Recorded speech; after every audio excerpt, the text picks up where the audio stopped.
Hai guys, selamat datang kembali di channel OYNGG. Di video kali ini kita akan melanjutkan cerita Donghua Battle Truck Devon. Ayo langsung aja ke alurnya. Tapi Rancang tidak terburu-buru melakukannya dengan ceroboh. Meskipun Xiaoyan mengeluarkan teriakan yang sangat menyakitkan, yang membuat orang menangis. Yang lebih aneh adalah bahwa nafas kehidupan Xiaoyan tidak melemah sama sekali. Sebaliknya, justru semakin kuat dan kuat. Adik laki-laki, ini disebut penempaan tubuh asli. Jika kamu benar-benar tidak bisa istirahat atau berdiri, kamu gila. Setelah Rancang merasa aura Xiaoyan baik-baik saja, matanya meledak karena kegembiraan. Saya tidak tahu berapa lama telah berlalu. Cahaya guntur di lantai atas aula penjara guntur berangsur-angsur mereda, dan segera gelombang dengan energi dan darah yang sangat kaya dapat dirasakan berasal darinya. Di lantai atas, seseorang dapat melihat guntur hitam mengalir di sekitar tubuh Xiaoyan, dan tubuhnya yang hancur pulih dengan kecepatan kehancuran. Dalam waktu singkat, tubuh dipulihkan ke dalam keadaan semula, dan denyut nadi jantung guntur mengalir di bawah daging dan darah. Selama penyempurnaan jantung guntur Xiaoyan dan Ponik menyemprotkan sinar guntur ke arah Xiaoyan beberapa kali. Tetapi sekarang Xiaoyan memiliki jantung guntur dan kekuatan fisiknya sekali lagi meningkat ke level berikutnya. Berdasarkan kekuatan tubuh fisik dan sumber ki saat ini, dewa ini seharusnya bisa menandingi tahap tengah atau bahkan akhir dari dewa petarung bintang 8. Mata Xiaoyan meledak dengan cahaya yang kuat, dan sudut-sudut di mulutnya perlahan naik. Sekarang akhirnya saya mengendalikan jantung guntur dengan kekuatan saya sendiri, sehingga saya tidak harus bergantung pada avatar dewa iblis abadi. Meskipun masih ada celah besar dengan tubuh abadi avatar dewa asli, tetapi dengan cara ini, Xiaoyan bisa dengan cepat untuk mempersempit kesenjangan. Efek dari jantung guntur sangat jelas. Ia memiliki kekuatan guntur yang sangat dahsyat. Tetapi, seberapa banyak kekuatan yang dapat digunakannya bergantung sepenuhnya pada berapa banyak pembuluh darah jantung guntur yang telah dibuka.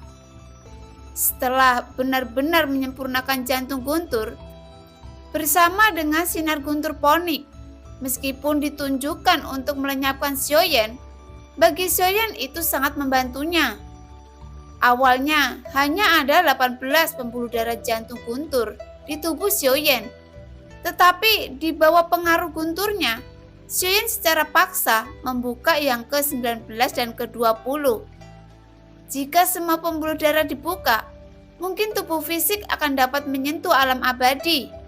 Xiaoyan menyipitkan matanya sedikit dan bergumam, "Aku bisa merasakan peningkatan lebih lanjut dari tubuh fisikku." Tentu saja, Xiaoyan terus berada di lapisan atas ini. Jika Ponik masih bersedia menyemprotkan sinar guntur, Xiaoyan mungkin dapat membuka pembuluh darah dan mengirimkan lebih banyak guntur ke jantung guntur. Tetapi, ketika Ponik memuntahkan sinar guntur kelima dan keenam, dia tampaknya menyerah sepenuhnya. Di belakangnya, lautan guntur yang telah memadat selama bertahun-tahun telah menghabiskan lebih dari setengahnya. Dan lautan guntur yang dikonsumsi tidak hanya gagal memusnahkan Xiaoyan, tetapi malah memungkinkan Xiaoyan untuk menggunakan kekuatan ini untuk meningkatkan tubuh fisiknya ke tingkat yang belum pernah terjadi sebelumnya. Jantung guntur. Apakah guntur di atas kepala Ponik juga jantung guntur? Xiaoyan mau tidak mau bertanya dengan rasa ingin tahu. Ini adalah guntur sejati Haotian dan peringkat kelima di antara peringkat yang Anda miliki, jawab jantung guntur. Ini benar-benar jantung guntur, kata Xiaoyan dengan heran. Kenapa? Kamu masih tidak ingin memurnikannya ke dalam tubuhmu dengan rakus? Jantung Guntur berkata dengan suara yang sedikit tidak senang. Itu tidak benar. Aku hanya merasa sedikit aneh. Mengapa jantung Guntur dipenjara di sini? Xiaoyan tersenyum kecut. Dia secara alami tahu bahwa tubuh fisiknya telah mencapai batasnya. Itu adalah 4 dewa langit dan bumi. Itu sudah sangat dibesar-besarkan. Dan dengan kondisi fisik Xiaoyan saat ini, jika dia secara paksa memurnikan yang lain, dia akan benar-benar meledak dan mati. Guntur sejati Hotian tampaknya memiliki sifat iblis. Itu harus ada di sini secara sukarela. Menggunakan waktu untuk mengkonsumsi sifat iblisnya, atau orang yang kuat memurnikannya untuk mengusir sifat iblisnya, sekarang hampir tidak memiliki kecerdasan spiritual. Setelah dirilis, itu akan membiarkan setiap ruang batas menjadi api penyuciannya. Jantung Guntur berkata, dan Xiaoyan menatap Phoenix di udara dan tersentak. Awalnya saya ingin menggunakan ini untuk terus meningkatkan kekuatan fisik saya. Tetapi, mendengarkan apa yang Anda katakan akan buruk jika itu benar-benar marah dan memborbardir saya sampai mati. Xiaoyan tersenyum kecut. Pergi, jangan terus memprovokasi.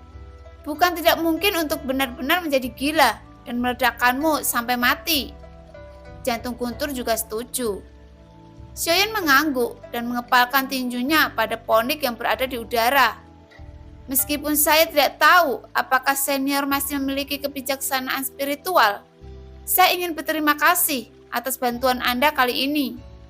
Jika ada kesempatan, saya akan datang lagi untuk mengusir sifat iblis Anda, kata Xiaoyan dengan sungguh-sungguh.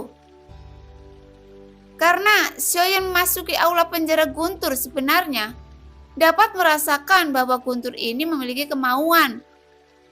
Meskipun tidak terlalu jelas, sangat mungkin Guntur sejati Hotian membantunya, seperti yang dikatakan jantung Guntur. Jika Guntur sejati Hotian benar-benar ingin memusnahkannya, Xiaoyan mungkin tidak dapat berdiri di sini dengan damai. Phoenix tidak menanggapi Xiaoyan. Deru Guntur yang menggelegar masih bergema, dan Xiaoyan tidak berniat untuk tinggal di sini lebih lama lagi, dan segera mengeluarkan selip batu giok, menghancurkannya di telapak tangannya, dan dalam sekejap, cahaya sosok Xiaoyan menghilang dari lantai atas aula penjara Guntur. Seluruh aula penjara Guntur segera kembali ketenangan. Setelah Xiaoyan pergi, aula penjara Guntur hampir berlalu untuk waktu yang lama. Dan hukuman Dewa Guntur berkurang banyak. Dan kekuatannya perlahan pulih setelah waktu yang lama seperti biasa. Adik laki-laki, apakah kamu baik-baik saja? Sosok Xiaoyan baru saja muncul, dan Rancang segera melangkah maju untuk memastikan situasi Xiaoyan. Tidak masalah, semuanya berjalan dengan baik. Xiaoyan tersenyum dan menggelengkan kepalanya. Sungguh kekuatan fisik yang kuat. Jika ini terus berlanjut, aku khawatir tubuh fisik adik laki-lakiku akan menembus keabadian. Rancang menatap Xiaoyan, merasakan energi dan darah yang kuat memancar dari tubuh Xiaoyan. Salam yang mulia. Pada saat yang sama, 100 penjaga di luar aula penjara Guntur semuanya berdiri dengan rapi dan berteriak serempak. Hah? Xiaoyan sedikit aneh. Tidak mengherankan jika mereka semua memuja dan menghormatimu setelah mereka mengetahui identitas adik laki-lakinya. Rancang tertawa. Kamu tidak perlu sopan. Yang mulia hanya di masa lalu. Namaku Xiaoyan. Tolong jaga aku di masa depan. Senyum lembut muncul di wajah Xiaoyan, dan semua orang tercengang. Mereka jelas tidak mengharapkan karakter Xiaoyan begitu lembut dan mudah didekati. Tuanku, aku tumbuh dengan mendengarkan ceritamu. Bisakah saya minta tanda tangan?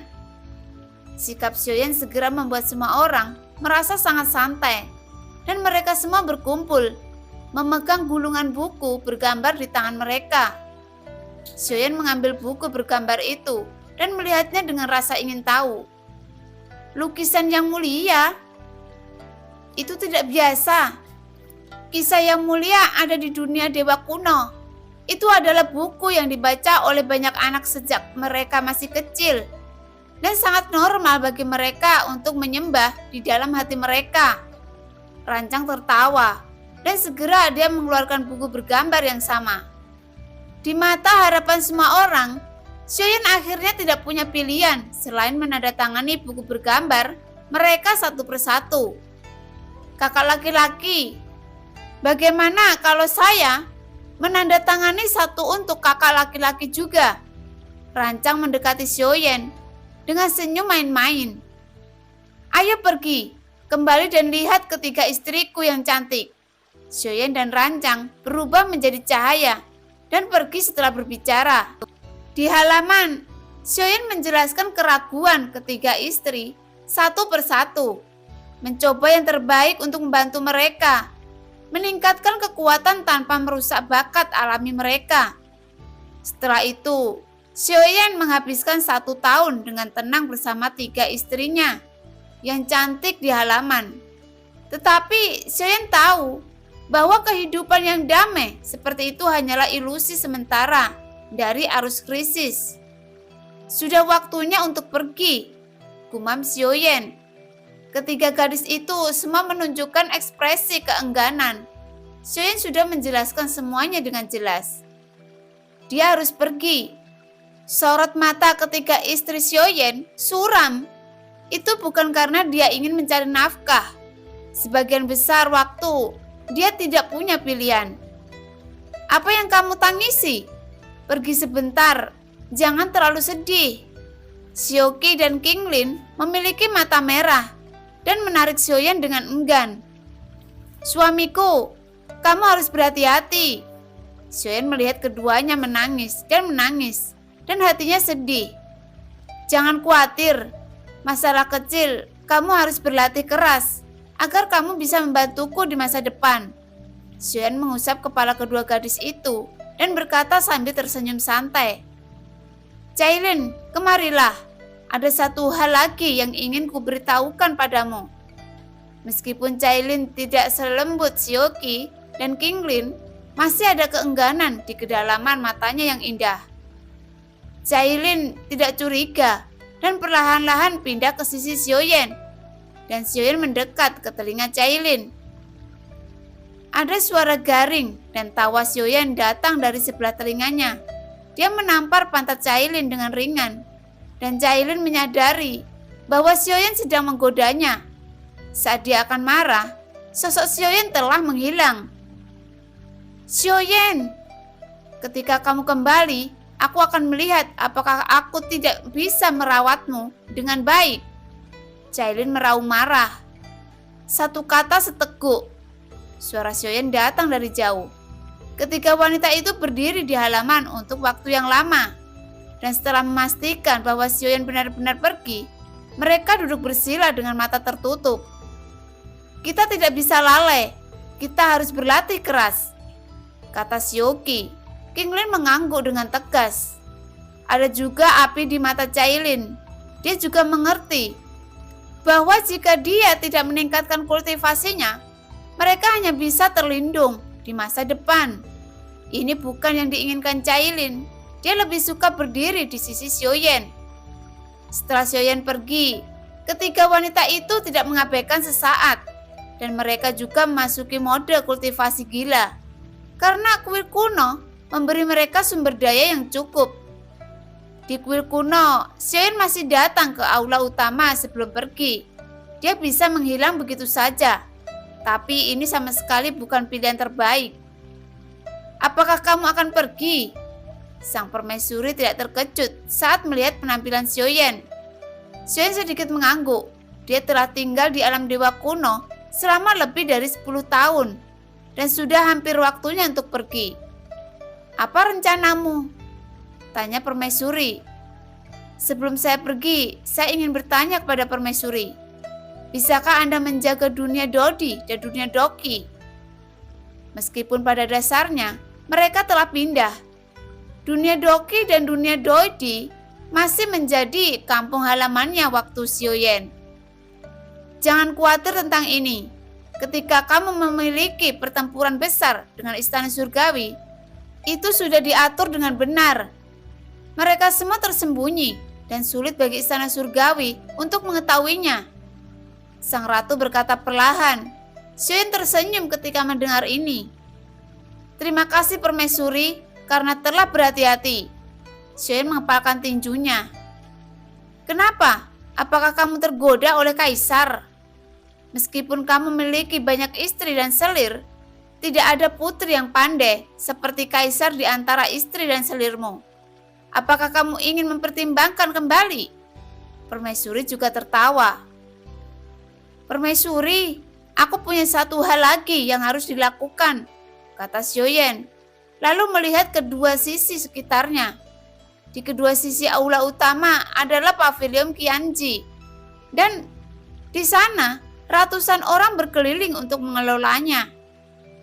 Dengan lambaian tangan ratu, nafas menyelimuti sekeliling. Permaisuri, dapatkah Anda mengkonfirmasi bahwa tidak ada mata-mata yang menyusup ke alam dewa kuno? Xiaoyan bertanya dengan suara rendah. Maksudmu, ada mata istana surgawi di alam dewa kuno? Mata permaisuri juga mengungkapkan pandangan yang bermartabat. Xiaoyan mengangguk. Istana surgawi memiliki semua berita tentang saya, kata Xiaoyan. Oh, bagaimana kamu tahu? Ratu memandang Xiaoyan dengan sedikit terkejut. Permaisuri, apakah Anda masih ingat bahwa saya mengambil salah satu raja roh mereka? Mereka sekarang telah pulih dan mereka telah membuka segelnya. Bahwa dia tidak sepenuhnya membawa Kui Jun pergi, tetapi keinginannya menyelinap ke dalam pikirannya, sehingga dewa-dewa bisa mendapatkan beritanya di istana surgawi melalui Kui Jun. Apakah itu perlu dibuang? Permaisuri bertanya. Permaisuri tahu tentang ini. Xiaoyan sedikit terkejut. Ada 5 orang yang dapat diidentifikasi, tetapi mereka tidak dapat dicabut. Sang permaisuri berkata, jelas dia sudah lama mengetahui bahwa ada mata-mata dari istana surgawi di alam dewa kuno. Tetapi dia tidak melakukannya, tapi mencoba untuk mengejutkan mereka. Karena permaisuri mengetahuinya, mengapa dia tidak menyingkirkan mereka? Tanya Xiaoyan. Alam dewa kuno memiliki mata-mata dari istana surgawi, dan istana surgawi secara alami memiliki mata-mata dari alam dewa kuno. Faktanya, kedua belah pihak mengetahui hal ini, karena mereka tidak menanganinya, dan kami tidak mengejutkan ular. Setidaknya mata-mata ini tidak bisa menyentuh rahasia inti, Ratu berkata dengan tenang. Karena ada mata-mata, mari kita buat permainan.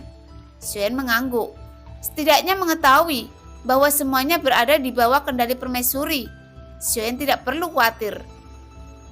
Sang permaisuri sedikit mengangguk, memilih untuk mematuhi Xiaoyan dalam semua pengaturan. Tidak lama kemudian, semua orang berkumpul di langit di atas alam dewa kuno, dan Xiaoyan menangkupkan tinju mereka satu persatu. Saya akan pergi semuanya. Semua orang di langit di atas alam dewa kuno mengucapkan selamat tinggal pada Xiaoyan. Untuk semua orang, mereka tidak tahu kemana Xiaoyan pergi. Ada total 5 bahtera yang serupa. Xiaoyan berbalik dan menginjak salah satunya. Dan kemudian di bawah tatapan semua orang, kelima bahtera itu perlahan terangkat ke langit. Dan kemudian menghilang dalam 5 garis panjang asap biru alam dewa kuno. Setelah melihat untuk waktu yang lama, semua orang pergi satu demi satu. Tidak ada yang tahu kemana Xiaoyan akan pergi. Dan permaisuri tidak pernah mengungkapkan apapun. Dia juga tidak yakin.